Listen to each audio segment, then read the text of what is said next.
Pronounce it like the letter, don't say it at all. It's your boy S, and this is BARZ Wrestling Media.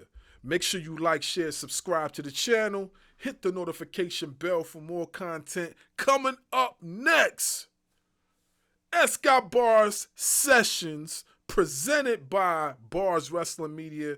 We got a special guest in the building. We got my man Monchose Mayhem. We about to talk that talk right now on BARZ Wrestling Media. Coming up next. It's Monchose Bars, but I'll let you go. Yeah. It's your boy S. Theo got that sound, boy. About to stack up them commas. We back. My bad on the mispronunciation or whatnot. My bad. I just got a little bit too amped up. You know what I mean? So it's Monchose Mayham, right? Man's of the year, Monchose Mayhem. Okay, all right, I got it right. Okay. I'm sorry because I thought I put my cats up, but they somehow snuck out. So okay. Yeah. All right, no problem. So we gonna get started. I'm gonna give you this introduction real quick. So we got, how can I call it, a superstar in the making. We got the one dude who took Moose to the limit.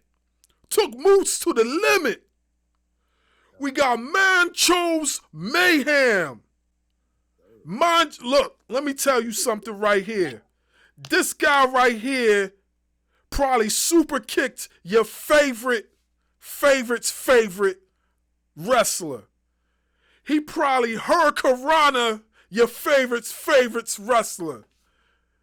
He probably style clashed your favorite's wrestler. You see who's in front of you right now. Let's talk about it, bruh. Let's talk about it. Yeah, so let's get started, man. First and foremost, man, give another introduction to the people out there that are watching and are not familiar with you, and also the people that you want to get familiar with you right quick. Yeah. You already know how I'm rocking. You already know how I'm coming. It's your boy, no other than the man's of the year, Monchose Mayhem. And I'm right here with BARZ, and we're about to do it up right now, man. Chicago indie wrestler, man. You can check me out on Instagram. My Instagram, I'm finally trying to get that rolling because I've been doing a lot of like Facebook stuff. But TikTok, follow me obviously on TikTok at Monchose Mayhem. I got a lot of old content like before I had the Wick style now. So yeah, I've been doing this almost 3 years or whatever the case may be. So yeah, man, I'm happy to be here. That's what's up. Yeah. Like I what I like the most about what I seen you do recently was like you really out there promoting. Most of the time I see some of the wrestlers, they just let the internet promote it for themselves because they're in the ring with a known favorite or things like that. Nah, you was out there. You was like, listen, I'm driving down there right now to go see Moose, and we about to talk about it real quick. That's what you was doing, and that's what I like the most, man, because, like, the content ain't going to promote itself. You want people to go out there and see this match, you got to push it. You know what I mean? The promotion is only one piece of it. You got to do the wrestlers got to do the rest themselves, man. So I was like, yo, when I seen that, I was like, yeah, that's what's up. My first question is, like, what was the experience like being in there with the former TNA heavyweight champion? What was that experience like? Former TNA current X Division champion. He's going for the longest running X Division champion. But man, it was a real humbling experience. Like, you know, I was a little nervous, you know. I didn't know how he was gonna be, you know. Real cool dude, gentle giant. Like most of the biggest dudes I know be like the nicest people you could ever meet, man. But A lot of emotions was running through me. I didn't know I didn't know what to expect with him, but he turned out to be a real cool dude, man.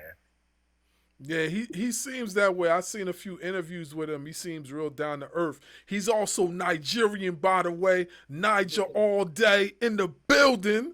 Niger all day. Yeah, but yeah, he seems like a real cool dude.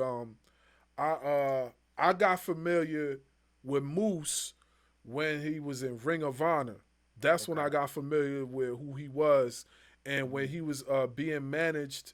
I believe he's being managed by Stokely Hathaway at that time. So I got familiar with him then, and I seen him. I seen a match with him and Jay Lethal that I thought was super fire, and then I also seen him in AAA as well too. Like I seen him do something in AAA that was crazy as well. That's what I'm want to ask you too. Did you watch the Worlds Collide event, or were you able to see anything from Worlds Collide? No, I was working, man. Oh, Like, okay. you know what I mean? Hmm. But no, I heard it was crazy though. I Yeah. heard it. So let me ask you this though, because you wouldn't have to watch it just to for me to ask this question. So let me ask you this: what would you consider your style of wrestling like? Would it be like a hybrid type of style, technical type of style, high flying, or everything in between? Like, what would you consider your wrestling style like? Definitely high flying with a little technicality here and there, but I'm mostly high flying, quick around type of wrestler. Okay. So would you say that your style would fit in well like with a lucha libre type of atmosphere if it ever came upon you that you got that call to do like an event such as such?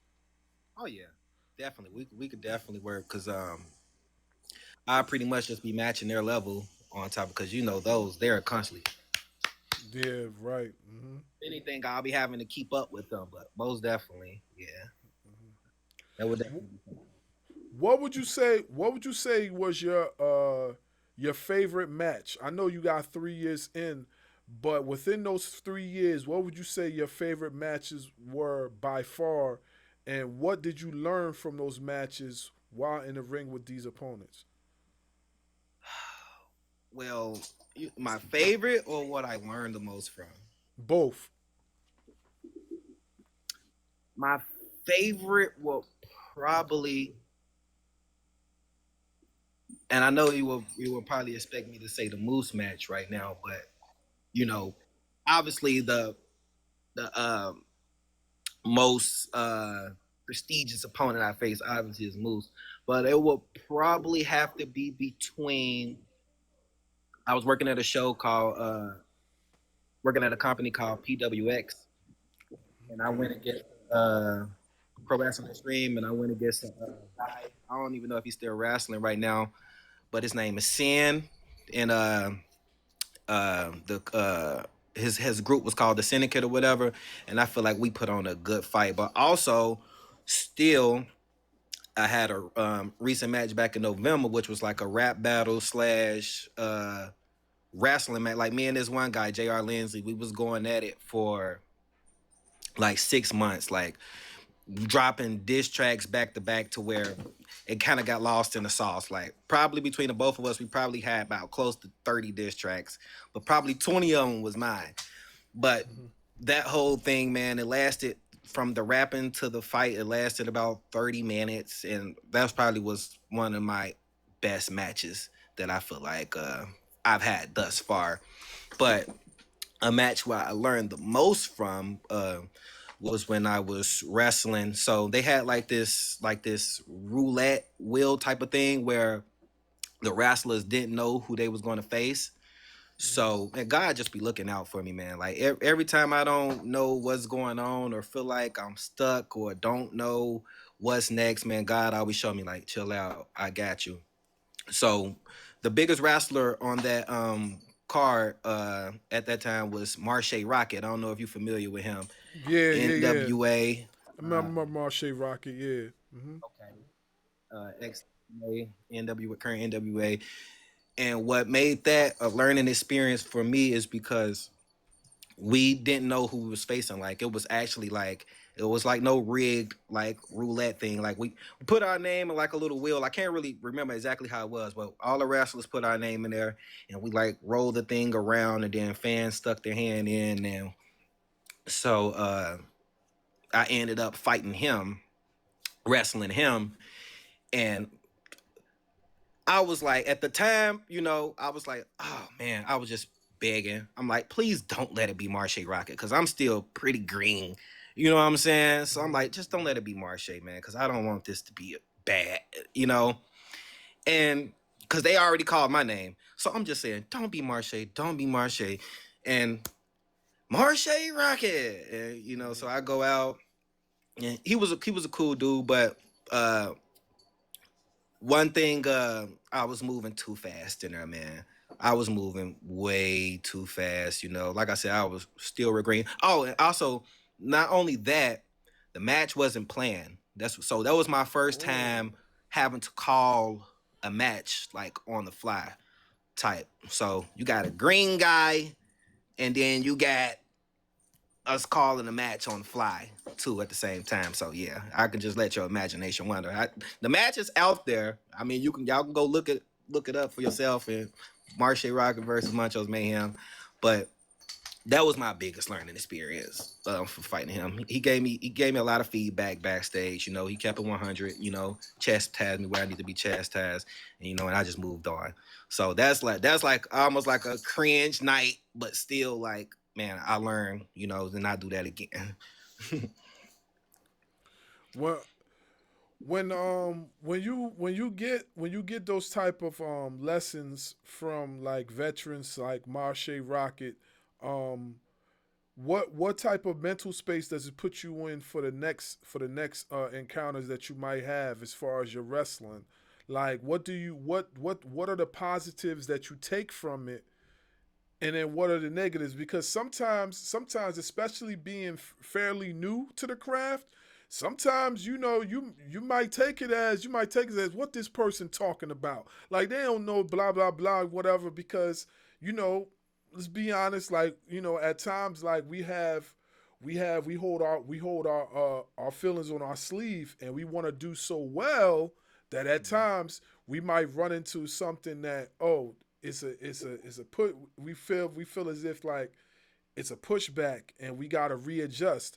So being that you heard from somebody like him, how did you readjust to what you was going to do the next go around? Like what mind state did it put you in?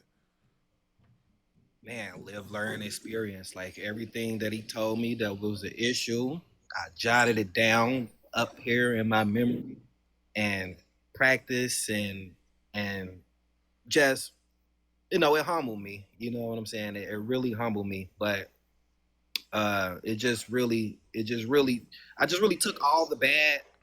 I accepted it, you know what I mean? Because, you know, this is Marsha Rocket, and it didn't sound like it was coming from a place of malice or nothing like that. He was just keeping 100 with me. So definitely just to work on those little kinks and stuff, like slowing down in the ring.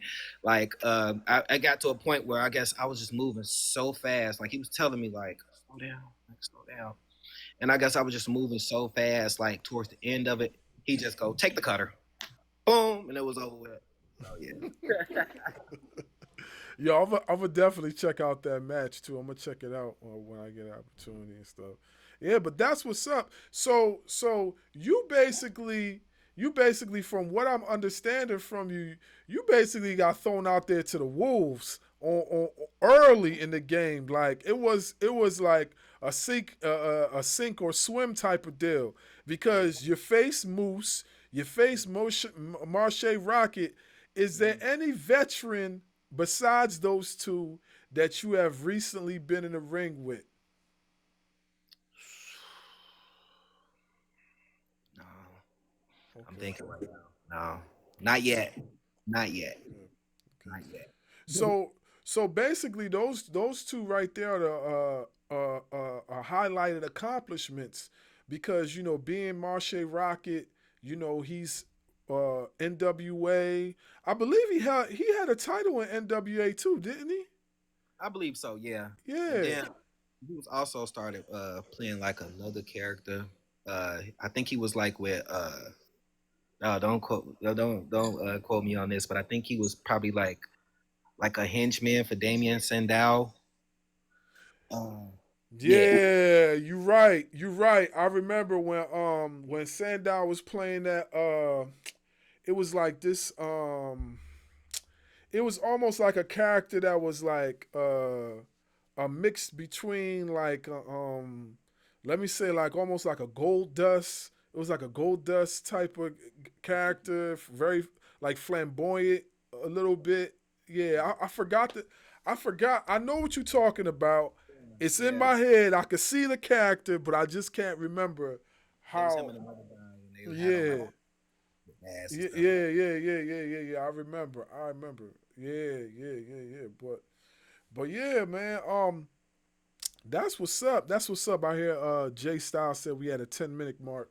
All right, I got you, bro. So my next question is like, what are your goals? What are your goals? Like, what goals are you trying to seek from professional wrestling? And I got some music questions for you too. But what goals are you trying to seek from professional wrestling? Like, do you see yourself as a champion within the next 2 to 3 years? And what promotion do you see locking you in and basically strapping that rocket to you and sending you to the moon? Most definitely, I could see myself being champion.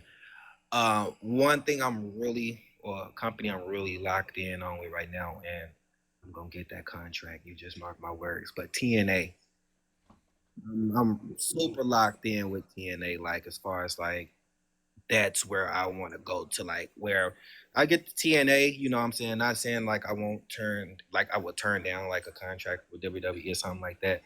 But TNA just looks like a blast to work at, man. You know, as far as like work life balance and stuff like that, still being able to work indie shows and stuff like that, still getting TV promotion. And I feel like TNA gives their wrestlers like I really feel like they really let you shine. Mm-hmm. TNA. Yeah. I think TNA will be dope for you. I could see you in so many matches over in TNA. I could see you against KC Navarro. I could see you doing a rematch with Moose.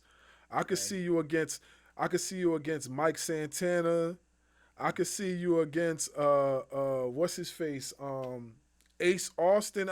But I think Ace Austin's not there right now. Is it? Is Ace I don't know. Austin's? I don't quote me on that. I'm not even sure, Yeah, honestly. I think he has some contract or something like that. But there's so many guys in there that I feel like just from watching your film, there's so many guys out there that I feel like you match up with well. It's just a matter of when. Yeah. When, you know what I'm saying? It's just a matter of when. It's just a matter of Leon when for Slater. sure. Leon Slater. I love to wrestle Leon Slater. Yo, I definitely could see that. You know who else I could see you against too? Kevin Knight. Okay. Kevin Knight. That will be yo. That will be a banger, yo. I could see you against Kevin Knight. I could see you against Kevin Knight. I could see you against Darby Allen. I could Okay. see you. I could see you against let me say Orange Cassidy. Man, Okay. that would. And you know why I say that is because Orange between what Orange Cassidy does and what you do, that would be a crazy match. That would be entertaining as I don't know what, man. Yo, hey, yo, Tony Khan, you need to hop on this live right now and holler at your boy because that will be a 5-star match right there. I could see that. I definitely could see that, man. Yeah, Yeah, yeah, yeah, yeah. that'll be love, bro. Yeah. Moving on to some music, right? So you say you battle. You say you battle rap. So what is your favorite battle rap league at the moment? What battle rappers have you been paying attention to? Um, I've been kind of as I kind of been out the loop a little bit, but I've been recently tuning in to Remy Ma's battle league with the whole Hmm. you know. So I Yeah. really been to them, but as far as like as far as other than that, like I really been kind of sort of out the loop on battle rap. Mm-hmm. Mm-hmm. So have you been working on any music as well? Oh yeah, I'm always working on music. So I actually got to drop more under the. So I'm Monchose Mayhem in wrestling.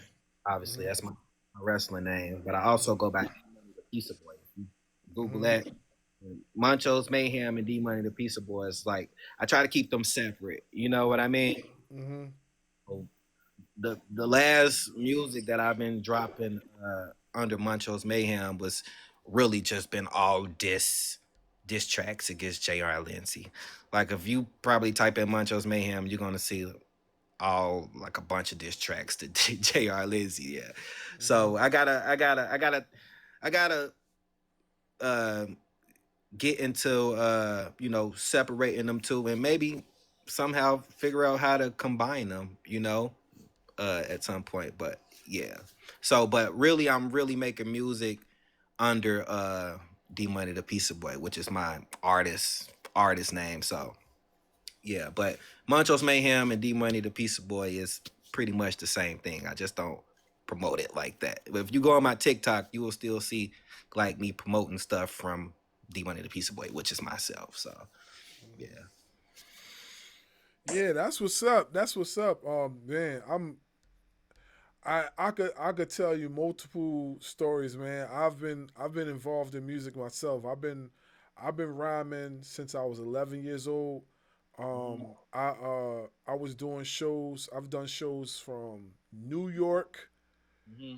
to Maryland to Mm-hmm. Washington D.C.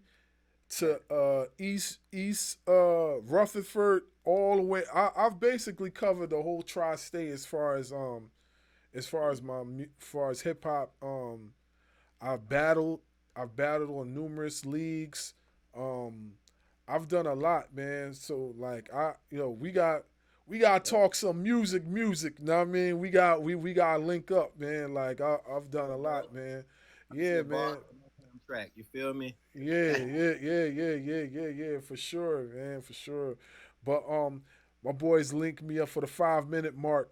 So we gonna get some people up here now, and they're gonna ask you a few questions. Make sure, folks who are on the chat right now, the questions need to be respectful. I want you to respect my guest. Anybody gets out of pocket, you will be removed. That's not that's a straight up fact. We need to be respectful. Any questions that are going towards mayhem, that's all I got to say. Moderators will remove you out. All right, sometimes you gotta tell them, man, because sometimes they be going crazy. I mean, start marking out and start asking all types of stuff. Ain't none of their business. So you gotta like for the warn them for whoever's watching or coming in. So all right. So here we go. We're gonna start inviting Storm.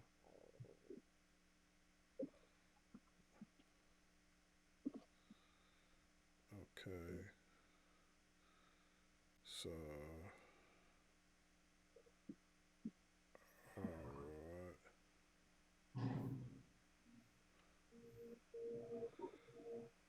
Lamont, what's good? Ain't nothing, man. Ain't good. What's going on? So what we got going on today? We are interviewing Mayhem right now. He's a professional wrestler. He's been doing it for 3 years. He just got finished wrestling Moose. So if you have any questions or anything wrestling related, music related, he's open to any questions whatsoever within those two topics. Yeah. So, so you got anything for him? How you started? Huh? How you started? How you started? No, it's on you. It's on you. I already asked Oh. him questions. I'm giving the panel the opportunity to ask him questions because it's definitely going to get crowded up in here real quick or after a All right. while. So I want to Okay. give everybody you first come first serve, so I want to give everybody a chance to ask him questions because I got a billion questions I'm gonna ask him, but you know what I mean. I wanted to give everybody else an opportunity to do so. Okay. When you first started in the wrestling business? 2022. Ooh, oh man, 2022. God, wait. So how long you been? So you said 2022? 2022. Yeah, I want to say September, so I'm probably not even at a whole 3 yet. Oh man, that's nice. September's ringing a bell. Right. Okay. Okay. Oh man. So what's the big match you've ever had? Like as far as people I faced, Uh huh. I faced a lot of. I'm gonna say I faced a lot of talented wrestlers, most definitely. But like probably the two biggest notable names would definitely be Marshe Rocket and then of course Moose Young. So those are like the two biggest names if I've wrestled thus far. Oh, okay. Okay. That's nice. That's nice. I like that. So you like where you gonna take your career after this? TNA, Oh man, that's what's up. TNA, that man, look, 10 ain't no joke. I'm on TNA bad, real. Oh, We somebody get speaking that somebody joint got into existence. We Oh yeah, speaking right. that into existence. TNA, come holla at your boy. Speaking Yeah. it into existence right now. TNA Wrestling, come holla at your boy right now. Right actually, now. I got some stuff up my sleeve, but I'm not gonna say nothing right now. Right. Yeah. Make sure when you ready to say it, man, give us the Yeah, scoop. Give us the for scoop. sure, for sure.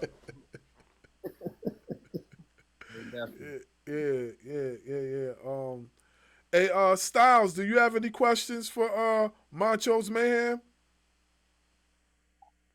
You know I do, boss. I, You I ain't I know you lying. do. I know you do, man. I know you do.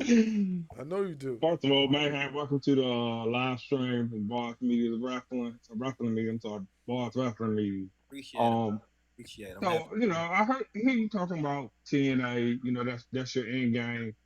What about over in overseas? You ever thought about wrestling overseas just to get more diverse with your skill set? You know, as far as the wrestler. And who do you take after cutting your promos? Because I've seen some of your stuff, but I also see that there's a mixture sometimes in when you're doing your the promos that's on YouTube for you. That one of your fans have uploaded. I saw a little bit of your old coach or mentor, if you will, Tyler Black, aka Steph Rock. I saw some of that in your promos, but there's been other wrestlers that I've seen you take bits and pieces from and put your own little twist to it. So tell me about that. Who do you prefer to pay homage to, so to speak, when you cut your promo?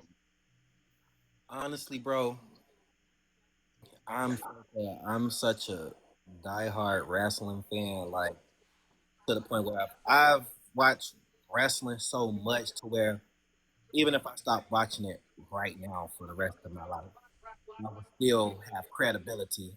Just how much I love the sport.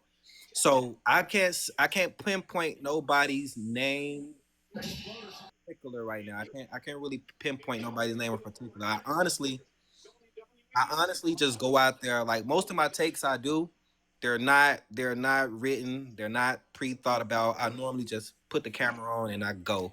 I mean, if I mess up, I will turn it off. But most of the time my takes are normally like one, two, three tops, but that's really pushing it.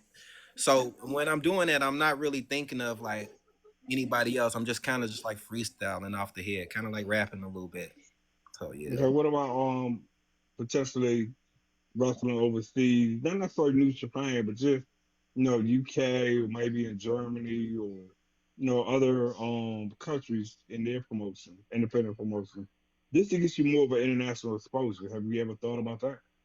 Oh yeah, of course I have. I would think any indie wrestler has thought about that. And I didn't really think too much into it. Like I can't say that I've really been looking at outlets to like do international. But if it comes across and somebody extend an offer or something, that's something 100% that I will hop on. Anything to further my career, man. Like I'm waiting for them real juicy questions, cause I got a lot to say whole time. But you know I ain't trying to overstep, so it's all good. Though. I feel you, dog. I feel you. So let me ask you this as a follow up question. If you mentioned TNA was now based in Canada, if the Hart family, with Natalia Neihart, if she actually could start back up Stampede Wrestling in Calgary, would you be interested in that just to get you kickstarted more notoriety with Anthem through TNA to get you to your end game? I kind of lost you like towards like when you said when she's something. I kind of like lost you. Kind of broke up. I was saying with Natalia, she had if she could start up Stampede Wrestling again, which was based out of Calgary, right? And you know you had more TNA officials looking at your matches firsthand. You know, if that was a possibility, she could start it up again. Would you be interested in doing that? I'm gone. I'm gone. Like I'm at this point. I'm giving anybody. If y'all want Monchose Mayhem to come down, reach out to me. Let me know, man. I am open because I just love to wrestle. So I don't want to. I don't want to get off track a little bit, but man, it's don't know nobody. Like literally all my opportunities I've been clawing and scratching for. Like I don't have nobody saying, "Hey, this is my guy. Put him in." Like I can show you my inbox right now when people leaving me on red when I'm inquiring. You know what I'm saying? So a lot of that stuff is real, is real discouraging. But like I said, every time I don't know what's going on, I feel like I don't know what's happening next. God always show me like I got you. So Okay. My yeah. last question, so I can let William get his questions there. What's the hardest bump that you've taken in nearly your 3 years as a pro wrestler? Hardest bump. Ooh. We gonna talk about. Are we talking about bumps or we talking about chops? We talking Bump. about chops. It's We gonna talk be about bump. We talk about you got set up for the move to take the fall, take the bump fall. What was the hardest one you've taken? it will probably have to be. 'Cause I take bumps pretty well, so it will probably have to be the. I was at wrestling at this promotion, Premier Pro Wrestling, and I did a springboard. I did a springboard into a spear. So I springboard, and the person I was wrestling speared me out of the air into the springboard. So that's probably what's the hardest bump I've took. Yeah. All right, Man, William, you got any questions for our guest, Mr. Mayhem? I'm pretty sure. I'm pretty sure William got a. I'm pretty sure William got a lot of questions. I mean, William will wrestle himself. William He said, will hold on wrestle for a himself. second.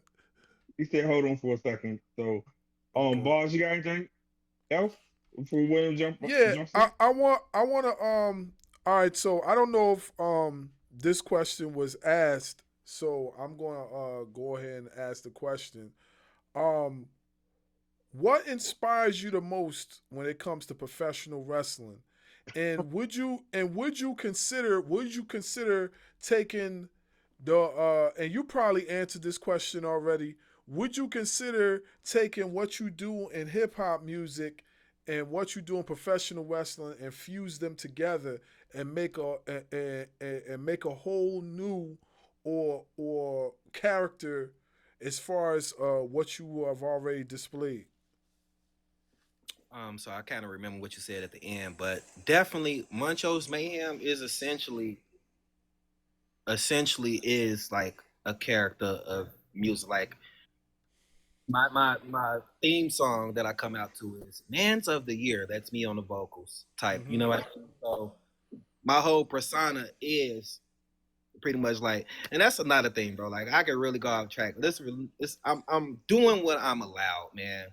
You know, I can't overstep, man, but I be having so many good ideas, bro. And it's just like it's kind of a shame because obviously I'm not the one pulling these strings, man. But I'm just like, if people just let me exert some of my creativity, man, I promise you it will be great. But for the most part, yeah, Monchose Mayhem is I am the rapper wrestler.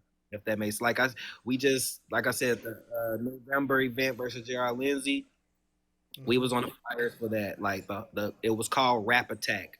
You can look it up. I'm not familiar with Pro Wrestling Shoots, but if you look up Pro Wrestling Shoots, WRASSLIN, they got the whole thing on there, and it was decent. Like I said, from the battle rap, JR Lindsay raps too.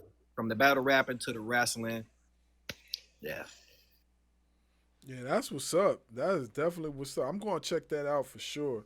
I'm going to check that out for sure. So that would lead me to my next question too. Like, would you ever consider working for a promotion now? This called what do they call it again? Battle Slam. Battle Slam does a lot of hip hop and pro wrestling type of events. Uh-huh. Yeah, Battle Slam. Battle Slam. I believe that they're out in Atlanta, Georgia. No, I never heard of them. I'm gonna have to check them out. Look them up. Look them up. Look up Battle Slam. They're pretty dope. They've had all the guys that you talking about. They've been on. I believe they've been on that promotion before. Look them up on YouTube. I believe I'm pronouncing the name right. Battle Slam. You know what I mean? Check them out. Check them out. They do. It's like hip hop. It's like rap infused with professional wrestling. They do that, and it's pretty dope. Kind of like Hills Have Eyes, kind of. Yeah, kind of like that. That's another promotion too. Would you consider going to West Side Guns promotion? That promotion's on fire right now. Of course, man. I would love to go there and rap at the same time. You know, that would Yeah, be West Side. See this video, man. Invite Monchose Mayhem out. It's gonna be a good time. yeah, and that's a fairly new promotion too. So I know right now their champion is Zilla Fatu. But yeah, Okay. that's a fairly new promotion. Moose was on that promotion. Joe Henry was on that promotion. The Hardy Boys was over there. Yeah. They're gaining a lot of traction real fast. Like Oh yeah. West Side Gun has a real love for professional Oh wrestling. yeah. Most Yeah, definitely. No, yeah, for real. yeah. He does. Yeah. So the guy just under you, William Storm, he's also a professional wrestler too. So I so Storm, do you have any questions for one of your peers, like as far as anything out of the realm? I don't know what all's been asked since I just joined not too long ago. Hmm. Um, so I don't know what questions have already been asked or what Well, we we've already asked him. touched We up asked on. him. Well, so far we asked him about when his career got started. We talked about his recent match versus Moose. He's also wrestled Marche Rocket from NWA. We talked about various promotions that he might have been interested in joining. We talked about his wrestling style. We talked about character, things like that. What has he learned thus far? Those things, the simple questions. So I know you got some tough ones in there. Um, who were some of your inspirations growing up watching wrestling?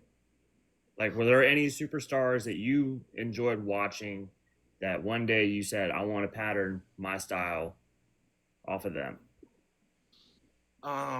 I don't know if I'll go as far as like pattern my style, but I was a big, super big John Cena fan. Like I'm a '90s baby, so I was super big on John Cena for Me like as well. yeah for many years, and wrestling games when he wasn't really on the game yet, and I just had the worst call creation. And I just put the army pants on, like this is John Cena. But then later, as I got a little older, it became Randy Orton, and I would probably still call Randy one of my, if not my favorite wrestler to this day, Randy Orton.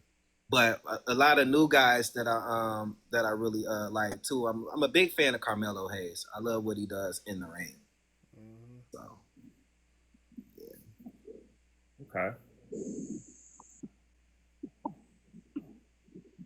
Hmm. You mentioned John Cena. There's a one content creator on here. He calls himself Crash Out. Yo, he's a big Cena fan. When you said that, I was looking in the comment section to see if he popped up, cause it seemed like anytime we mention John Cena, my man pops up out of nowhere. Like he's a big wrestling fan. He's also said that he's a professional wrestler as well. But he a big Xena fan, man. So don't be surprised at some point in time in this interview he show up, because he definitely is a Xena fan for you say sure. he can hear John Cena everywhere. You thought Yeah, facts, he facts. be He at can work. He be at work at his cubicle and stuff. John Cena. Yeah, right. Facts, Nah, that's what's up though, man. But yeah, facts. I love wrestling, man. I just want to wrestle. But like I said, it's uh, now that I'm behind the scenes, bro, it's real grimy. It's a lot of grimy stuff that goes on. You know what I mean? It's unfortunate, but that's what I see. You know, as a man. No, it's all not bad. It's all not bad. Like, look, What? Mayhem, I got a question for you, man. If you could pick up a tag team partner or two guys that you could six man with, who would it be? It could be from any promotion, from past, present, doesn't matter.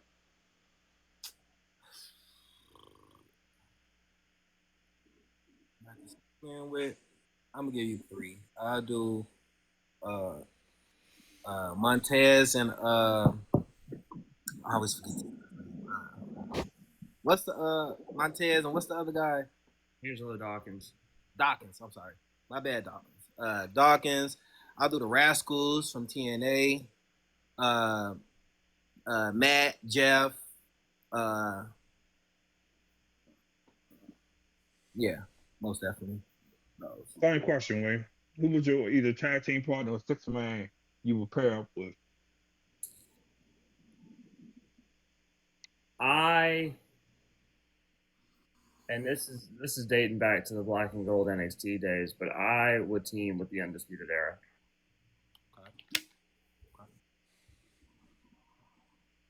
That's an Yeah, the, interesting choice. yeah. Undisputed Era is I dope. can't hate. I can't hate on that.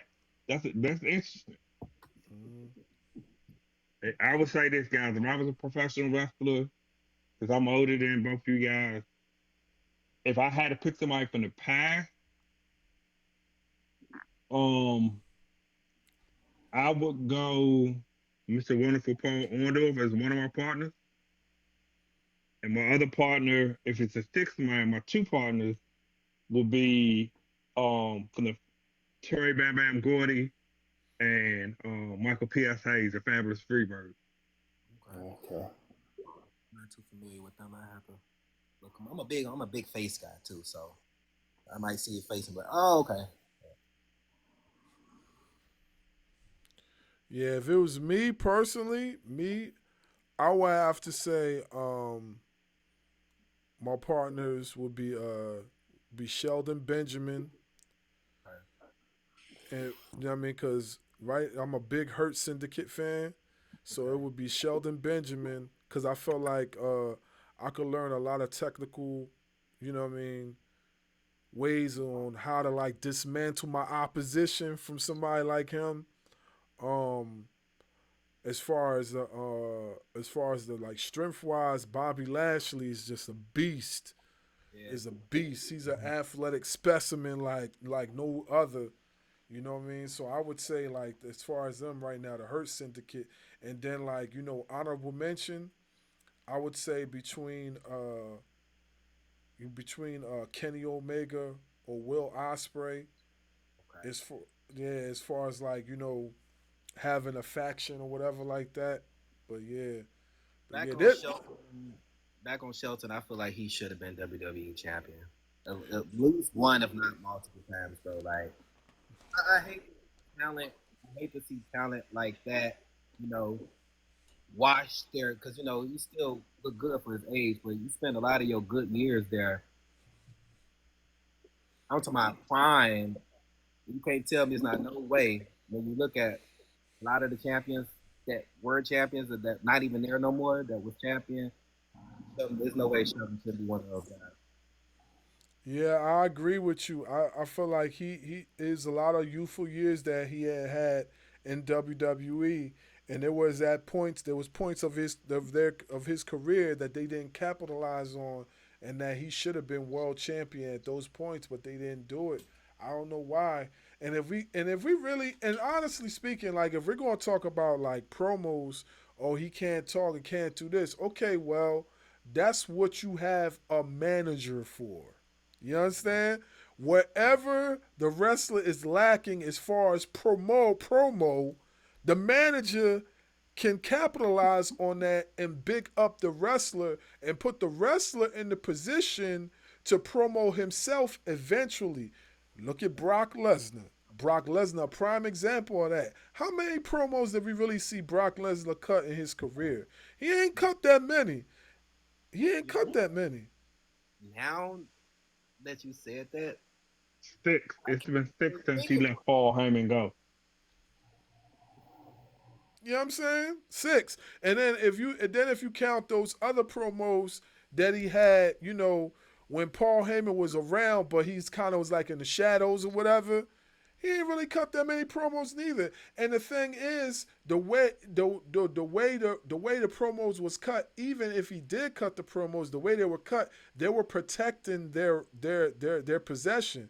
So it's like even if he did have a flaw somewhere in between, you're not gonna know because they probably cut him short. Like as soon as they felt like he was gonna choke or something like that, they cut him. So it's like you're not gonna know. It's the same thing with like any other wrestler. They could have done that for him, but they didn't it. do it. I They feel didn't like do it.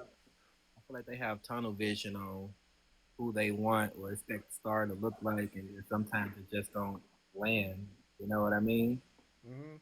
But it's funny you say that is because now if you look at how professional wrestling is looking now, it's a lot. I'm gonna put it like this: it's a lot more diversity in professional wrestling now than what it was years and years ago. This is not Oh, this is not the type of professional wrestling we are used to watching. Like there's a exactly. lot more diverse people now. Like we talking about people from all across the globe, you know. So, and I think it's a good thing because now we're starting to see more of that, and like I'm pretty sure, like, and Jay can attest and Lamont can attest. We grew up on eras where it wasn't too much diversity. It was either you this person or you that person or you that person. That's it. Yeah, There was nothing else but that. exactly. And when it came to technical wrestling, it wasn't like technical wrestling was a very popular thing neither. If you wasn't exciting in that ring, nobody was trying to watch you. You know what I For mean? real. I felt like when they introduced the whole luchador aspect to the audience, that's when things started to change just a teeny weeny bit. Especially when they brought in the luchadors to ECW. From Like, WCW too. Yeah. yeah, yeah. Yeah. When they did with ECW, when they did with WCW, that's when you started to see like a little more of a diverse type of wrestling styles and stuff like that.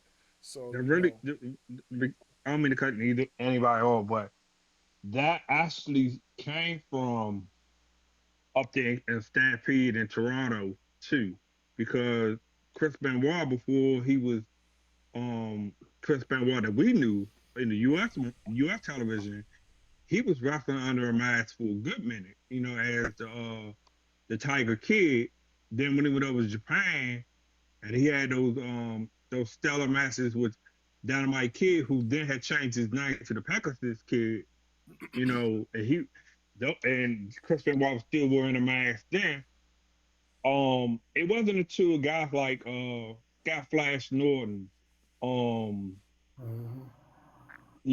even Muda, when Muda was wrestling the NWA and then came back in WCW, he was telling WCW and the NWA, hey, I got guys over here in Japan that you really need to take a look at. There was high flyers, there were grapplers, there was, a little bit of technical style to them, but they were mass wrestlers. And once Muda helped promote that, and they did bring some guys in when he came back on tour in the US, that it started to take notice. And then by the time Eric Bischoff got the executive role for WCW to handle the television programming and the main booking, that's when people started to take notice. It started to gravitate.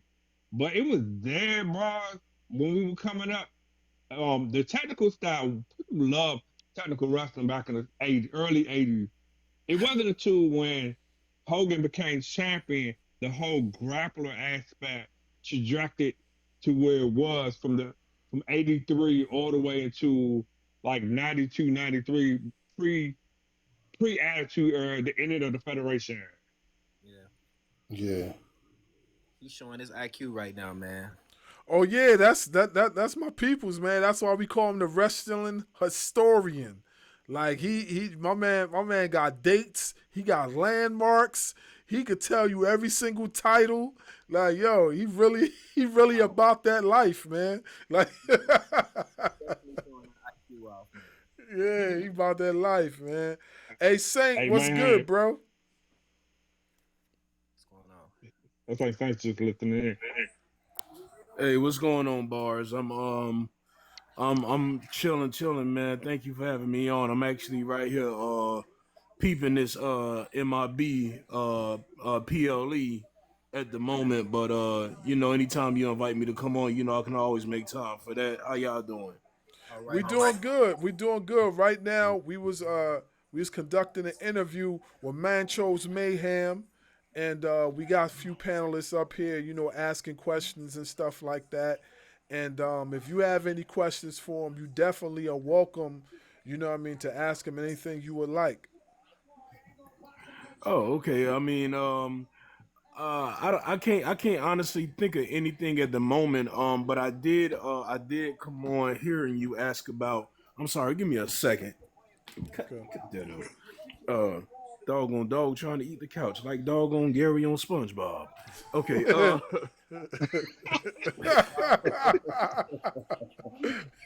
man. Yeah, I apologize Hey, about Saint, that. don't tell boss while you watching live what's going on, man. He don't want to know. Nah, because I mean, I'm gonna keep that on the low because I'm gonna be honest with you. So far, it's been okay, but man, I had a little something to eat and I caught a little itis in a little bit of the beginning, so I'm actually a little lost, man. So I'm actually have to go back and rewatch, but anyway, what I was gonna say is I overheard him or if that was somebody talking about like a little historical facts of about the tenure and everything. But I think the only thing I can ask is that like when did you make your debut in the WWE and what was the experience like, and so forth. I guess if that can Did I make my debut in WWE? yes. Yeah, he happened. You realize the question you asking right now?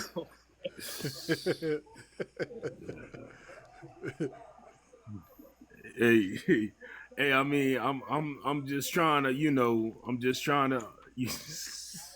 said debuted in the WWE.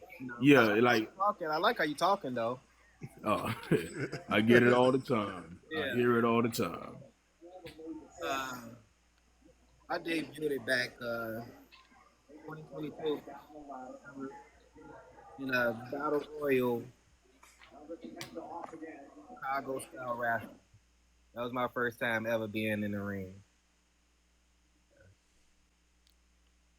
Well, I believe he trying to speak WWE into existence as well. Yeah, We was already talking TNA into existence. Yeah. We talking that into existence, so we might as well talk them all into existence. AEW, we talking into existence. Maple Leaf Wrestling, we talk them into existence. MLW, we talk them into existence. AAA, we talk them into existence. That's what we gonna do from now on. All the wrestlers that we'll have on the pod, anytime you haven't worked for that promotion, okay, we gonna talk them into existence. NXT, we talk them to existence. Evolve, we talk them to existence. Any promotion that commercializes everything and had they on TV, we talk them into existence. For this brother right here, he need to be on that screen. All in favor say aye. Ah.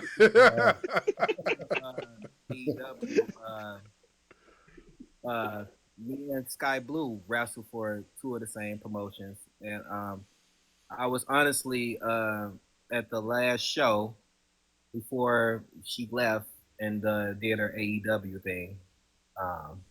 You know, it was kind of emotional, you know, because obviously she wasn't gonna be able to be there how she normally do. Like, real cool, man. Like, when I first came to CSW, everything just was like, man, because one thing fell through, and then and then I ended up there, and I'm realizing, oh man, these guys they're doing that thing, and they got a lot of connections. Like, my first time ever being in the ring, or even like being in that environment, I shared the same locker room with Carlito. Whoa. This was probably like 8 months before he signed back with WWE. 8 months to a year. You know what I mean? So I'm just like, that's why I'm so big on God, because every time I don't know what's going on, or a door closes, a bigger one opens. So like, man, that's why I'm so big on like law of attraction and stuff like that, man, because you'll be surprised, man. Definitely. I mean, speaking of which, you mentioned Carlito. That was my next question. Would you consider going down to Puerto Rico to wrestle on his promotion, Worldwide Council? Or, I'm sorry, World Wrestling Council. I will go to Puerto Rico just for the beaches. I ain't mad at you. Let alone going down there to wrestle for Carlito. Most definitely, man. And until I'm like wrapped into a contract that says you can't do this and you can't do that, I'm open for pretty much anything. Okay. The only reason why I asked that question, outside of the fact that you mentioned Carlito, because as Bar said, I'm a historian.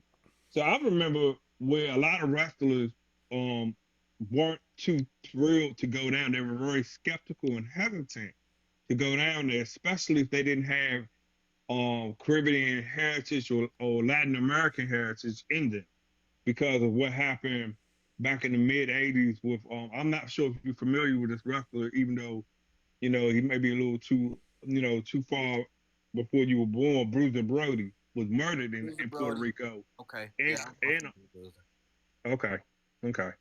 Yeah, Carlos Colon's promotion, Bruiser Brody was murdered after he had finished his match. He's supposed to be heading back to the U.S. to wrestle for the Von Erichs again and World Championship Wrestling in Texas.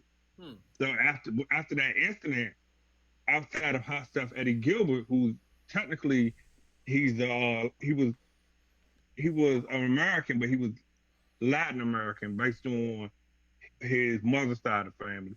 He had committed suicide down there. But a lot of wrestlers after that period, they were very skeptical to wrestle for the Cologne based on the tragedies that happened down there. That's why I asked that question, if you would even consider it.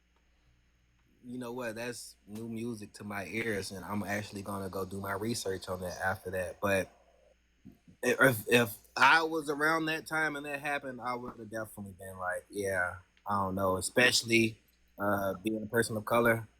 No, I don't think. But right now, I don't think it's an issue right now. A lot of stuff is not how it used to be, and also too, a lot of stuff that people deem to be bad don't really be that bad when you get there. Like, I went to a high school, and people was like, "Oh man, it's so bad." And when I got there, don't get me wrong, it was not bad, but it wasn't as bad as everybody make it seem. So a lot of times, I go out and I see stuff on my own. Like, I take advice from people but ultimately I go with my own intuition. Like a lot of my decisions that I've made of where I've gotten to places, and this wholeheartedly, I say this more humbly, I wouldn't have made it to those spots if I would have listened to other people. Because what people don't understand is there's different strokes from different folks. Everybody's story.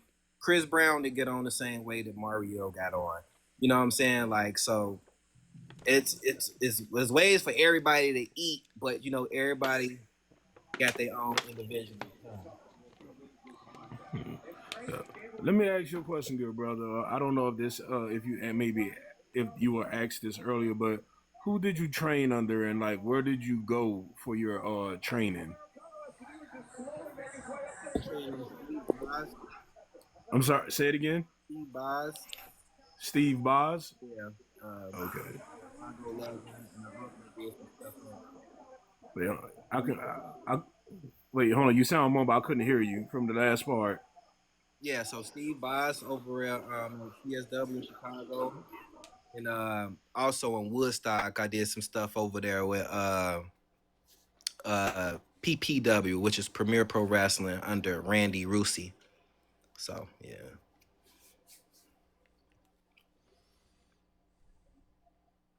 So those are the promotions that you have recently worked for.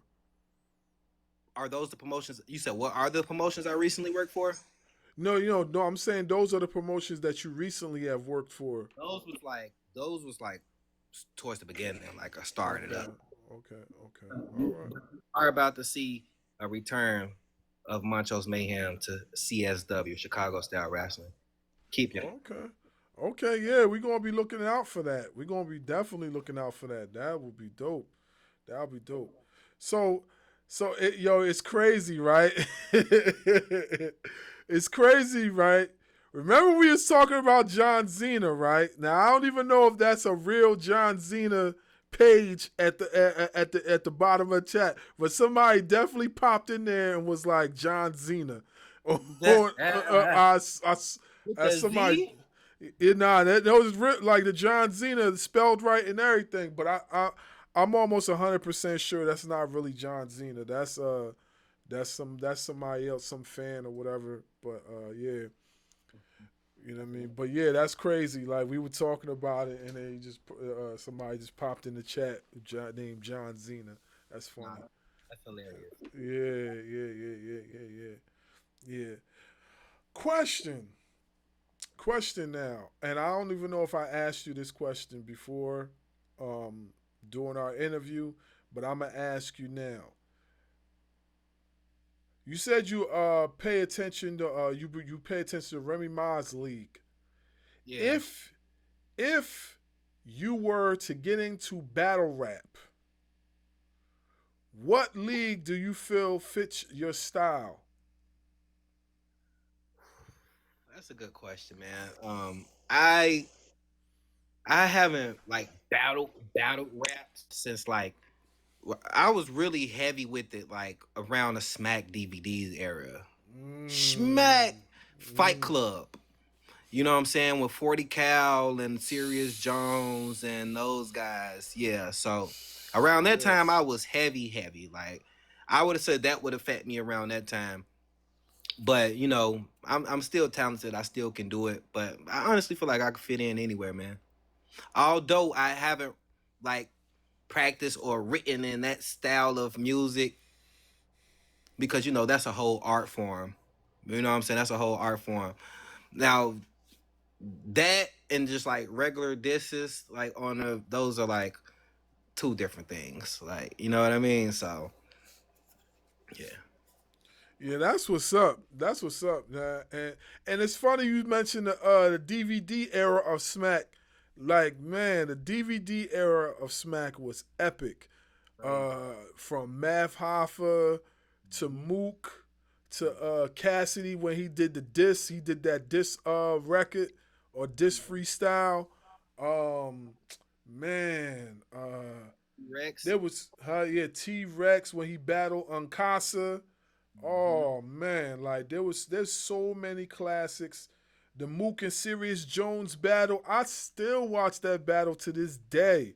This day. The dot on your head, dot on your eye, dot, dot, dot, dot, dot. Yo, that joke was crazy, man. That joke was nuts, man. Yeah. Crazy how Mook finally gave Ars what he wanted and smoked his ass. Yeah. Yeah, I watched it. I definitely watched. It's crazy because a lot of those battle rappers are wrestling fans too. Do you DNA has his own wrestling slash battle rap promotion. Are you familiar with it? I'm familiar with his podcast. I didn't know he had like a promotion. Yeah, he had AJ Francis on there. Oh yeah. Okay. It's on YouTube. AJ Francis battled the Saga. Y'all putting me on with a lot of stuff, man. I'm gonna have to go check out a lot of this what y'all telling me because I'm learning a lot from you guys. So, yeah, man. He just battled the Saga not too long ago. And it's a pretty dope battle. I was actually surprised. I mean, I know AJ Francis can rap, but we talking about the Saga here. You get what I'm saying? Like the Saga, that's a whole different animal. I mean, of course, I don't think AJ Francis won, but for somebody, but I'm just being honest. That's like the Saga beating AJ Francis in a wrestling match. That's not going to happen. You know what I'm saying? Go ahead. Nah, I was saying I'm actually like Francis in TNA right now, man. Yeah, no. Francis's run right now, what he's doing right now is crazy. It's crazy.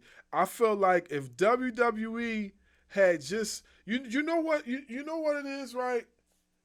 There were so many things that WWE could have capitalized on when it came to AJ Francis, and they just didn't do it because whatever noise that was interfering with what AJ Francis was trying to do in the ring, they wouldn't hear it. From the time he botched that move to whatever, just nobody was hearing it. If they could have capitalized on that botch and used that as a catapult to make him the number one heel in WWE, and it would have worked. Yeah. It would have worked for real. He would have been the top heel. So, Bars, can I say something? Just thinking about that because I mean, it's like, is it to me as if I'm looking at it from yesterday? I remember that botch, and I'm gonna be honest with you. The way Michael Cole had, let's say like clown him, it's like all you can do is just laugh. Something that should have been like a move to make him a top heel is now he's like the laughing stock of all WWE. And and truth be told, when somebody like AJ Francis, when you look at him, it's like, dude, that's something that you never should have pulled out of your pocket. Regardless how many times you maybe practiced or whatnot, like you look like he looked like he's a stiff worker. He's not like a Jacob Fatu or like some of the other big men who can move and capitalize on something like like jumping over the top rope. I mean, like even when the Undertaker did it, and think about this, and I'm finna go back a little bit. When the Undertaker jumped, it was a WrestleMania, if I'm not mistaken, or maybe just a general PLE. The Undertaker jumped over the top rope. Now the move was that the cameraman was supposed to like be in his way, who turned out to be my understanding that it was supposed to be not John Mark, but Johnny Nitro rather. It was supposed to be Johnny Nitro under in disguise, as a cameraman. But long story short, he was supposed to stop the Undertaker's, stop his fall from being as destructive as it was. But when he fell, it's like, oh, he missed, but he didn't mess it up to the point of where AJ Francis, who at the time was named Top Dollar, his was so messed up. It's like, dude, you you messed up from top to bottom. Like just like with Titus O'Neil. Remember how fast when he ran down to the ring, he messed up and he tripped so hard that he slid under that bad boy. Oh yeah. Now he's an ambassador. You know, I'm not saying his in ring career is you know, is over, but dude, like, but again, when it come down to it, that's what you're gonna be known for. I think when it comes to that, that has a lot to do. That has a lot to do with the WWE, man. That has a lot to do with the machine, and because that Right. machine is so big, they could paint a picture of him however they like. And then that's what people are going to remember him for. That's in the archives. But if you look at AJ Francis TNA work, if you look at what he's doing right now, bro, Branding. your whole perception is going to change, bro. Like I always, me honestly, and I believe we talked about this before when it comes to promos. AJ Francis can cut a great promo. Like his promo skills is top level. The problem is people can't get past what he done in WWE. But what he's doing in TNA is second to none. Like he's really snapping. I'm not gonna be surprised if he's the next TNA champion at some point in time in his career. He could be TNA champion. I'm not gonna be surprised whether you're a fan of him or not. Like I'm not gonna be surprised because he definitely is putting in work in TNA, and like you know what I mean, huh? Now I say, yeah, I definitely don't see that not happening. Yeah. For AJ Francis, but what I was looking at was like, since WWE and TNA are like in cahoots, you know, right now. And I was just kind of looking. I'm like, so you had Elijah. No, I'm sorry. You had Elias, who wants to walk with Elias, and then you had his brother Ezekiel, which was just pretty much him without the what's the name? You never seen them, but you only saw them like in little videos they put together. Mm-hmm. It's more crazier because he's released and then he's rebranded as Elijah at TNA, which is essentially Elias, but you know WWE's owns everybody names. And then you got Top Dollar, which is now AJ Francis. It's just funny. This is just something I'm saying, right? It's just funny. And then you saw them on NXT when they should be Elias and Top Dollar, but they're on the list. And you hear the commentary calling them Elijah and calling them AJ Francis. I just found that funny. Nah, it's facts. Yeah, when you say that, like I thought the same thing. I thought the same thing. When I seen that, I said, yo, man, like they're back on WWE programming. This is why I said you can never. I only take a small smidget of what goes on in wrestling for face value because I know like at any given time if a wrestler is needed in any shape or form they could get called back just like that. You know what I mean? So I already seen it. I already foreseen it. And you know, like I said, that's why I feel like, you know, he could potentially be a champion in TNA. Like he already held a few belts in TNA as it is, so it's not like he didn't hold no titles in TNA. He within a few months of him being there, he held a title. So it's like, you know what I mean? It's not like it can't happen. It definitely can happen. It's just when. But I think there's gonna be a few people that hold the title before him. Like I definitely feel like they putting Mike Santana in that position to be the next TNA champion. Now that Joe Henry's about to full time at NXT in WWE. So I didn't know about that. Joe Henry with it. Yeah, Joe Henry's contract is about to be gone. So they're about to he's about to go full time at NXT. Because if you notice now what's going on in NXT, a lot of those wrestlers that we didn't think was going to get called up right away, they're getting called up fast now. Like Stephanie Van Core's not on the NXT no more. Julia, they just came like a few months ago, and they're already on the main roster. So they're making space. They're making space. Roxanne Perez is on the main roster too.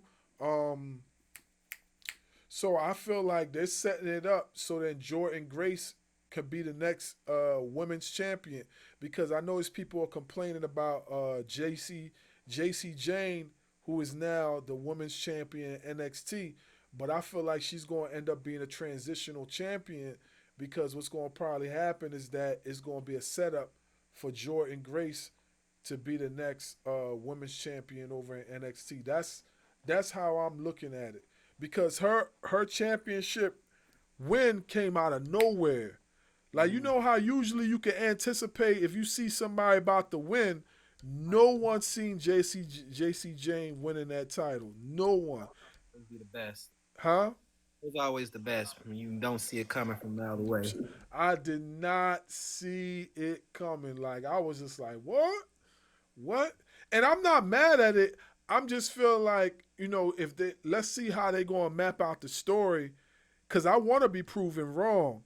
I want to be proven wrong as far as the whole transitional thing, because I never like seeing transitional champions. You know what I'm saying? Like, I don't want to. I don't want to see a person win a title and then within 24 hours lose it. I never like to see nothing like that. Yeah, that's kind of crazy. That just almost made me think about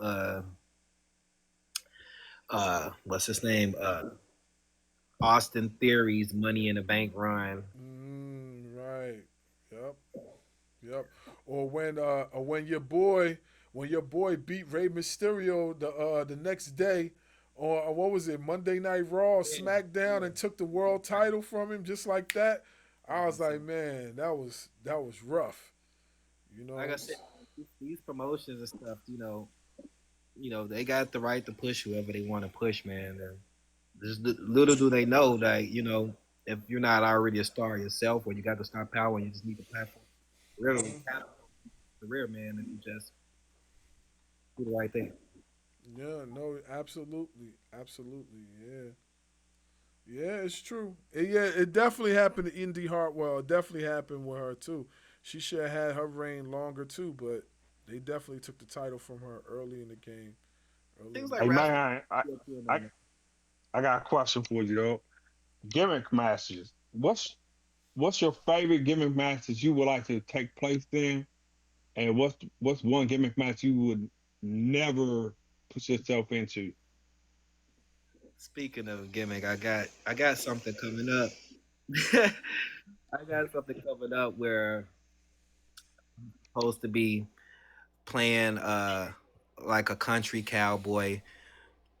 Oh man, it's just hilarious, man. So that sounds like that's going to be fun, but then again, I really don't know what to expect, because I got like this fake, horrible, maybe country accent that I got going on or whatever, and I got on like a fucking plaid shirt with fucking steel toe looking boots on, and yeah, so that's probably gonna be the most gimmicky thing that I've done outside of just being Monchose Mayhem. But I see a lot of wrestlers do that, like when they're maybe they locked in a storyline or something like that, or just don't want to use that character. They will have a different character that they will go to promotions and do.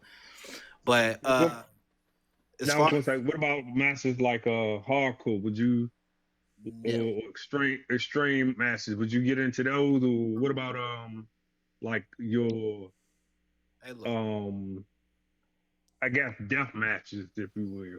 hey look. If I ever decide I want to do death matches, I'm just gonna be an MMA fighter. To be honest, no. Deathmatch wrestling is just not my thing, bro. It's not my thing. I like to watch it, I like to watch it. I'm a fan of it. But as far as me taking place in that, no, I'm not a deathmatch wrestling person.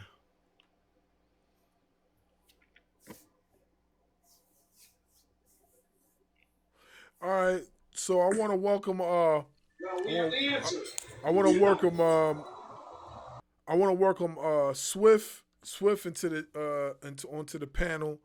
Uh, Swift onto the panel. I want to welcome Josh onto the panel. So we just got finished doing an interview with Monchose Mayham. So right now we just got a bunch of panelists up, just asking them different questions about professional wrestling, music, whatever, whatever. We basically just having some barbershop talk. So if you guys got any questions for him, however you want to do it, the floor is open. Most deaf. Anybody got any questions? I had just posted it because I didn't want to interrupt you, but who was your inspiration growing up in order to pursue the career past or present? I can't really pinpoint a certain person.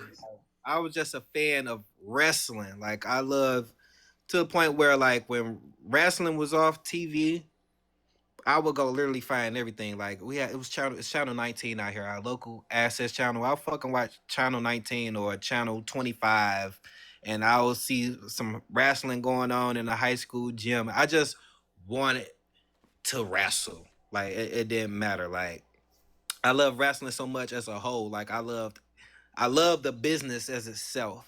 You know what I mean? To where I say, you know what, I want to do this. Being a wrestler was the first thing I ever wanted to do. And a lot of celebrities and stuff, there are actors and rappers, and you'll be surprised how many people first thing that they wanted to be was a wrestler. Yeah, that's true. That's true. Like I have wrestling aspirations. I still do to a certain extent. I just, I just at the time where I should have just went into the sport. When I should have just went into the sport, I was just afraid of getting injured. I was like afraid of getting hurt. And at the time, I was in between basketball and stuff like that. So I'm, as an avid hooper, I didn't want to like, do Injure something, yourself. injure myself, and then like I Now you can't, yeah, I can't play no ball. You know what I mean? I was playing ball in school at that time, so that was like my thing, But I come to realize that I should have just tried it anyway. Like all that bigging up and whatever training I did do, like that's all down the drain. You know what I mean? It was a waste of money. You know what I'm saying? By now, no telling where I would have been at if I kept pushing forward. Like, but I still feel like I got a little bit of time left. Like, you know what I mean? Being at the right place, at the right time, as far as real. content creating. Maybe somebody will give me an opportunity, help a brother out. You You know what I look mean? Let good, me take a man. few You look bro. healthy. You look Huh? good. You look good. You look healthy, man. I don't see why not. You know. But If that's God permits it, then we'll see. You know what I mean? So then give my kids something to talk about. Like, yo, my dad was in a professional wrestling ring. So that's one thing I want to hit on too. Air muscles in the wrestling game, man. There'd be a lot of air muscles going on. So I've I always wrestle like, and this is when I realized like I'm not fearing nobody. Once I started balling up people that should have been balling me up, you know what I mean? Because I wrestled like I didn't do it in college because I went to community college for like a year and I said nah. But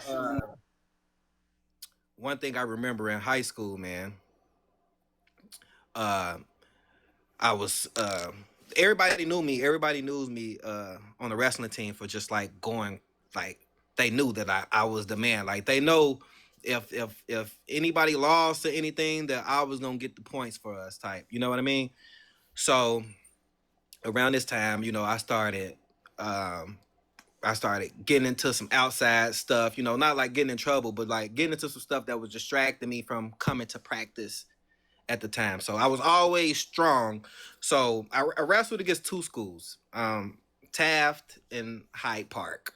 Uh, Taft, I wrestled against the guy. We was like equally matched as far as in the strength department, but he had way more skills than me.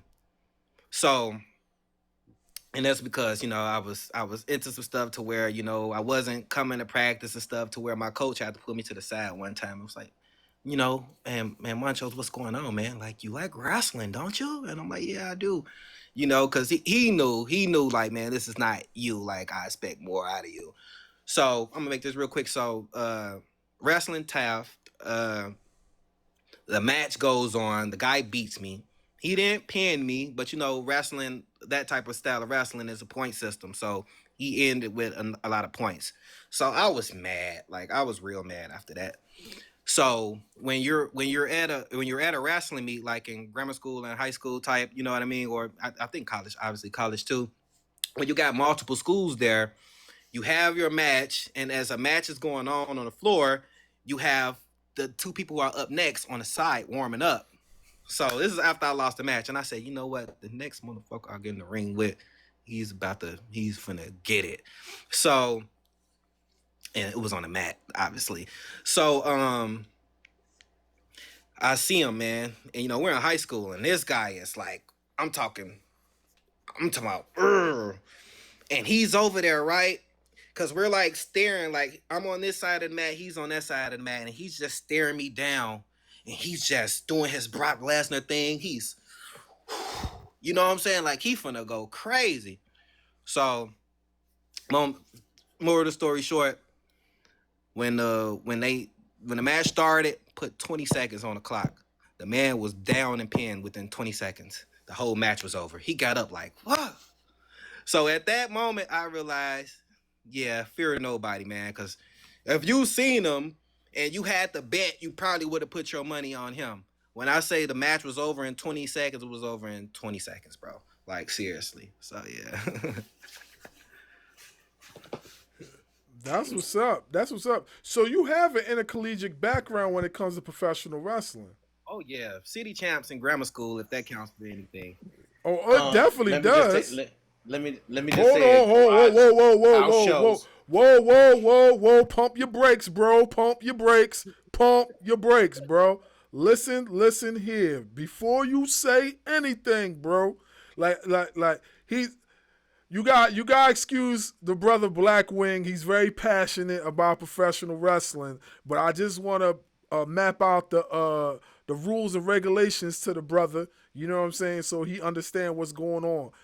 Blackwing, this is not your normal live, okay? We're interviewing Monchose Mayham. He's a professional wrestler. Like, we're talking about whatever is circled around him. We're not talking about Money in the Bank. Mute yourself, sir. Mute yourself, sir. I'm not finished. Mute yourself. Thank you. We're not talking about Money in the Bank, although we are watching Money in the Bank together. We're not talking about Money in the Bank. We're not doing all that stuff. This is my man's time to shine. So we talking everything is surrounded around him. So we giving him his flowers. So if you got any wrestling questions, you need to refer it to him. We talk about Money in the Bank later. Okay? I will. First of all, I don't even want to talk about this trash ass damn pay-per-view. Let's keep it real. Second thing, garage shows are better. I am a wrestling fan. I couldn't afford to go to the stadium. I was afforded to go to the recreation centers. Okay. So I got much respect for the house wrestlers. I got much respect for those dudes that basically willing to sell a craft for just $50. Yep. So I'm physically asking this. This is what I have a Why? That wasn't me. Who did that, yo? It wasn't me. Dub did that. Dub did that. Hey, Black Wayne, I ain't got no control over that, dog. If my fellow moderators say you still on probation, it is what it is, homie. I think I must have did something. Yo, I'm sorry, man. I'm sorry. So, hey, man, I'm gonna give you a little heads up about dude. So he goes around different content creators that does wrestling. Okay. And one guy in particular we all follow on his name is Chris, also known as Heels, right?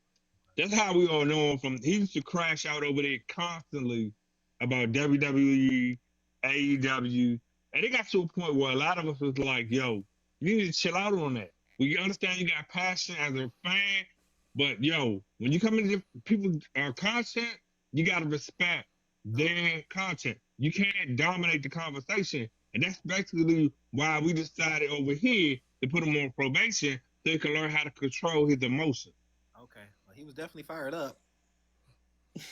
Yeah, you only seen you bro. You only seen half of it, bro. Yeah. Like I've had multiple lives in the recent months, bro, where this guy will go in for like at least a good 20 minutes, bro. Nobody can say nothing. Nothing. At all. At all. All right, listen, Blackwing. We gonna let you back up. We gonna let you back up, but the questions have to be directed towards our guest, okay? I know you don't like WWE, all that. Look, we understand that, okay? But questions have to be directed towards Monchose Mayhem. Our Nothing else. co-producer said no. Our co-producer said no. He banned. He said, oh, all right, yo, the moderators have spoken, sir. Like, if the moderators say no, then we can't let you up right now. You know what I'm saying? Maybe next time. Maybe next time, bro. That's how, we run a tight ship over here, man. You Yeah, know, because we trying to take it to a whole different level. You know, our co-producer, our co-host, Darkwing Dub, he got his own content he does as well. You yeah, know, I don't really do the wrestling content, but I do talk shows and adult theme stuff. So I got a show coming up soon, the end of the month, beginning of next month. So stay tuned for that. I'm gonna follow you before you step out, man, so you can follow me back, man. most definitely, man. I appreciate all the love. Like seriously. Yeah, man, I definitely appreciate you taking time out of your busy schedule to pop up on the live and you know what I mean, just talk about your experiences. But before you step off, there's one thing I want to talk to you about, Mhm. and I know you was kind of like off about but what was your trials and tribulations as far as professional wrestling like what experiences led you to professional wrestling? Because we all have war stories. Oh, well, I was going through this at this time and then I got introduced to wrestling, or this and this happened to me and then I got introduced to wrestling. Like just recently, I just heard a whole story. Somebody narrated the story on TikTok on MVP. My man MVP was out there, and I knew some of the stuff, but I didn't know everything. My man served like almost 18 years before he got into professional wrestling. Like Like, professional wrestling literally saved his life. You know nah, what I for mean? real. So what I want to ask you is that what led you to where you at right now, and why? Why did it lead you there? Well, I always, like I said, I've been a wrestling fan for as long as I can remember. Like all I ever wanted to do was to be a wrestler. So I didn't growing up, I didn't know how big Chicago or the Midwest in general was on wrestling. Mm-hmm. So I inquired when I was younger, like under 18, and it was a company, they're back around now. And uh but it was a company called WCPW, Windy City Pro Wrestling. And I reached out to them and they pretty much told me like, hey man, you're too young, call back when you're 18. I'm like, okay.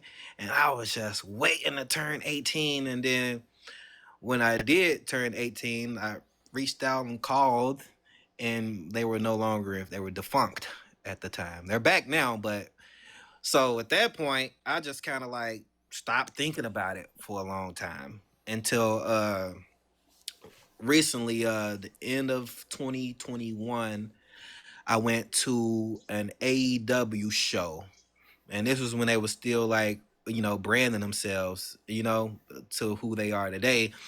And I just saw like a lot of local talent, you know. And I'm like, man, they like from Chicago, from Chicago, from Chicago. And I know wrestling and I don't know none of these people. So that was my first time seeing Sky Blue. And it's crazy how full circle works, because I asked one of the guys there, it was a guy that was sitting next to me. I'm like, man, where are they finding all of these like wrestlers from? And they goes, oh, they pick them out from local promotions. And I'm like, huh? So then when I started doing my research, and I started seeing, like, because like I said, I just never thought about it. Like, I was still a wrestling fan, but I just never thought about finding it and reaching out again. I knew that was something I always wanted to do. And when I reached out again, I started seeing, oh, okay, well, they have a school, they have a promotion type. So yeah, I suppose to ended up wrestling for this one promotion. It fell through. And then I ended up coming around to CSW, which is Chicago Style Wrestling, man. Shout out Steve Boz. Shout out Jason Paul. Jason, one of the nicest people I've ever met. And he welcomed me in there with open arms, and I'll forever remember that. But full circle comes around. That was my first time meeting Carlito. Was my first time there. And also, who's there? Sky Blue. So I'm like, oh, okay. And that's why I keep bringing it back to this God thing, because when the initial company I supposed to started with fell through, God showed me, like, look, I had you, bro. I had something even better for you. You know what I'm saying? So it's like my first time ever being in a ring was, I shared the same ring with, we didn't wrestle each other, but I shared the same ring with Carlito and Sky Blue. Now that, you know, that she's made it to what she did, but she's been working hard for a long time. And yeah, that's what made me want to go ahead and pursue it again, because I always wanted to do it. I thought about it when they told me WCPW was closed down. At that time I didn't see nowhere else. Like, I thought you had to like travel out of state or go somewhere else to be a professional wrestler. So yeah. That's what's up. That's what's up. So you actually got a chance to share the ring with Carlito then? I didn't share the ring with him, but let's just say I wrestled in the same ring he sweated in. Okay. Okay. Hey, that's what's up.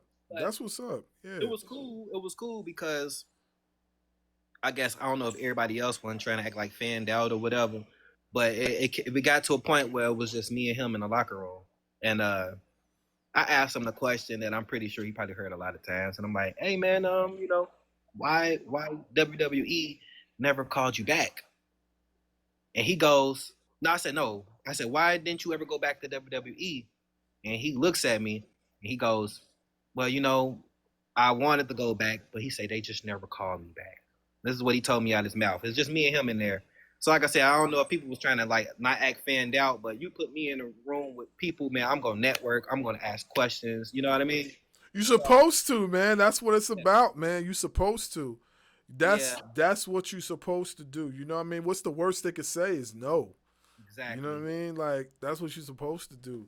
Like, it's the same thing I do and my peers do as far as the content creating, as far as interviewing you guys. Like, the worst y'all can say is no, I can't do it right now. But that's not going to stop us from asking. You know what I'm saying? And I think that's what it's about. You know what I mean? And for you guys like yourself to just be able to break bread and, you know, just give information and just come on these platforms and just like really talk about your history with the art form and talk about what you've been through, your struggles, your trials, your tribulations, and what you're going to do. Like, that's what's up, man, because we, the real hardcore wrestling fans, want to hear that. You know what I mean? We want to hear, you know, we want to know. We don't want to know what's the 411, you know, like, we want to know those things. Yeah. I don't want to cut your wisdom, but before I end that story, you know, one thing that stuck out to me at the end of that, because I had my match or whatever. And honestly, no, that was my first singles match the night Carlito was there, I believe. Don't quote me. But I was like getting some feedback from the one thing that stuck out to me about that night, which made me feel like, you know, I made an impression, because, you know, some people just got aura. And you know what I'm saying? And I feel like I had that aura that night, because when Carlito was leaving and I'm talking to the owner of the promotion at the time, he just give me feedback on like how I did and stuff. And you know, like when you're locked in and you're talking to somebody, you kind of like have a tunnel vision. But somebody's talking to me like behind me, and it took for somebody else to go, "Hey, he's trying to talk to you." And I turn around, this Carlito, he got his duffel bag and stuff on him, and he's just like want to say goodbye to me. So that meant a lot to me because you know he could have just walked off, and two, I was essentially unintentionally ignoring him, but I was so locked into what the guy was telling me, but he's like tapping me behind, like, "Hey, I'm finna go." So he could have just took his bags and he could have left, but you know I feel like he felt like, man, I felt like he messed with me enough or felt it enough to say, man, let me say bye to this guy. Like I felt like he found me. You know, that's what it felt like because, like I said, I was engaged in a whole one-on-one conversation to where somebody had to tell me that, "Hey, yo, he's trying to tell you something." And it was just him telling me bye. So that was one of the best nights of my wrestling career, man. That's what's up. That's what's up. Those experiences, those type of experiences last forever in memories or whatever like that. And I'm happy to hear that somebody like yourself experienced that because, you know, as wrestling fans, we want to experience that too. You know what I mean? You never know what type of gems that could be dropped within that time. And not for nothing, but Carlito seemed like he'll be a cool guy to just like chop it up with too and hold a conversation with. You know what I mean? Like I feel like there's so many layers to that guy as far as what who he is as a person. Like, you know, especially when it comes to the wrestling ring. Unfortunately, we didn't get a chance to see all those layers this going around, you know what I mean? We'll never know. Maybe somewhere in the near future we might be able to see it in his last run. We don't know. You know what I mean? But yeah.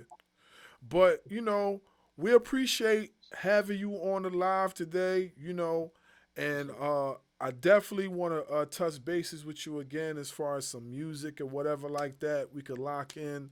Um, I definitely got to pick your brain as far as like, you know, some tracks or whatever. I got a billion beats, man. Billion joints. You know what I mean? Got a billion beats, man. I'm working on my EP as we speak. I just did my first time performing in like years, in like literally 10 years. The last time I performed, me and my peoples opened up for Bone Crusher. Okay. Yeah, so that was a while back. So I just performed last night, and everybody liked it. They were like, they were locked in. They were locked in. You know what I mean? It was like riding a bike. As soon as I got that mic, it was like, oh, it was all day. It was all day after that. You know what I'm saying? Right back. Yeah, yeah. So Count them all. I know I am, man. huh? I said, count your blessings, man. I know I am. I'm counting them all. Yeah, man, for sure. So, AJ, man, you got any final thoughts for Monchose Mayhem before we break out? Look forward to chopping up with you again when you over here on BARZ WRESTLING MEDIA. Looking forward to seeing some of your highlight reels over on YouTube side and here on TikTok and of course you know your other social media platforms that you have. Just so I can appreciate the growth into your wrestling career, so that way once you make it to your end game, your personal end game, whether it be TNA or whatever promotion, like I say, yeah, I chopped it up with this guy doing an interview session with him. Mm-hmm. So I appreciate the hard work he put into it. So you know, I'm gonna give you your flowers now before you get to that level of success. That means a lot to me, man. And I'm gonna be uploading. Like I said, I just started, uploading content on TikTok. So I have a lot of old content that I just got to get out there. So you're gonna be seeing a lot of old stuff that I should have been posted a long time ago, along with some new stuff and just see whatever the future holds for Monchose Mayhem. You know. Definitely. We appreciate you. We appreciate you coming through and breaking bread with us, you know, and things like that. We definitely look forward to have you on the podcast again to talk more about professional wrestling and your journey and things like that. So we gonna stay posted and lock in with you. For sure, man. Appreciate y'all having me on, man. It was an honor. And like I said, man, I'm willing to do it again anytime. Yeah, make sure y'all follow Monchose Mayhem. Follow him. Follow him right now on this platform. Follow him. Everybody that's in the chat, make sure you follow him. Keep up with his wrestling journey.